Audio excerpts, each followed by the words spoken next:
नमस्कार, आपका स्वागत है हमारी चैनल वैदिक गर्भ संस्कार पर।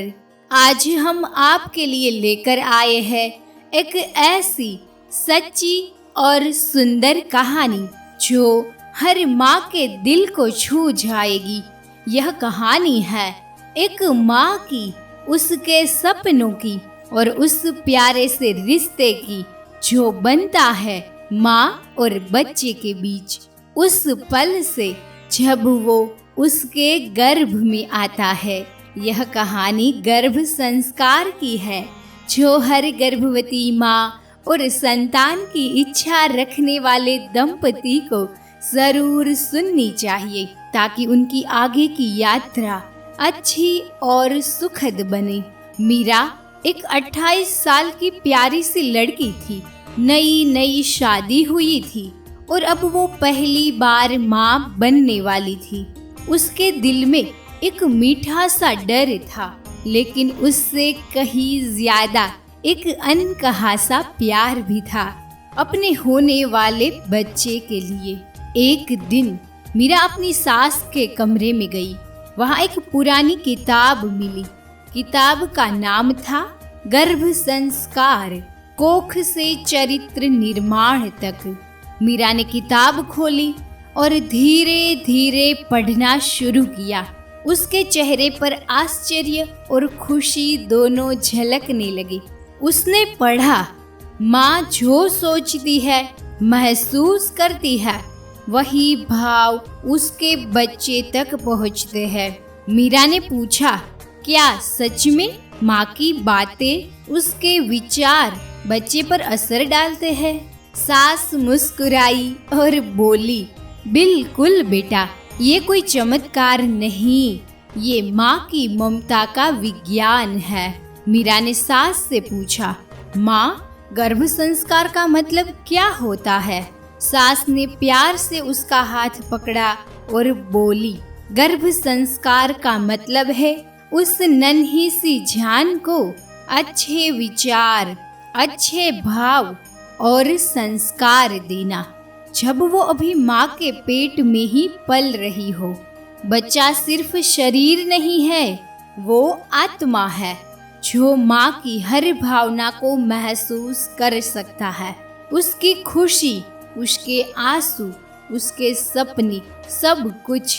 सास ने मुस्कुराते हुए कहा, महाभारत में अभिमन्यु ने माँ के पेट में ही चक्रव्यूह तोड़ना सीख लिया था, तो सोचो माँ चाहे तो क्या नहीं सिखा सकती।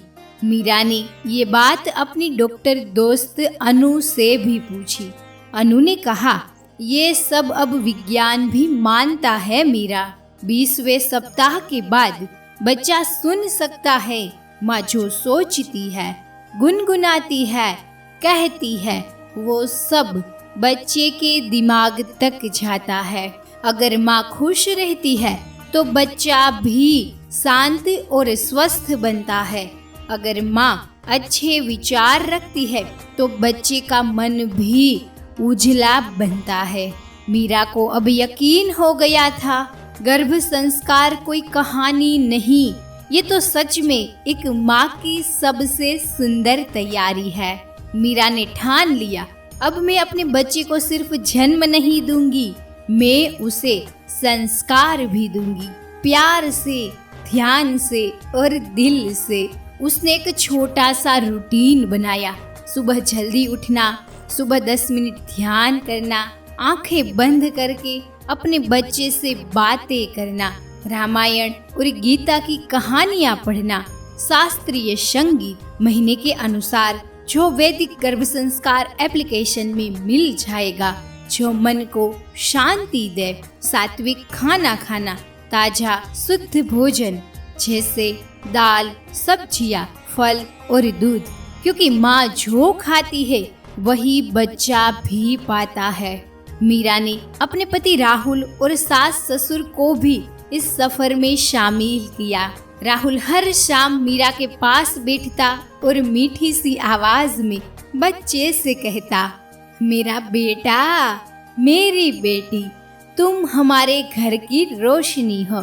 सास हर दिन एक ही मंत्र दोहराती, ओम नमो भगवते वासुदेवाय। मीरा को लगता यहाँ हर आवाज अब बच्चे के लिए एक आशीर्वाद बन गई है। राहुल ने एक दिन पूछा, क्या सच में इससे फर्क पड़ता है?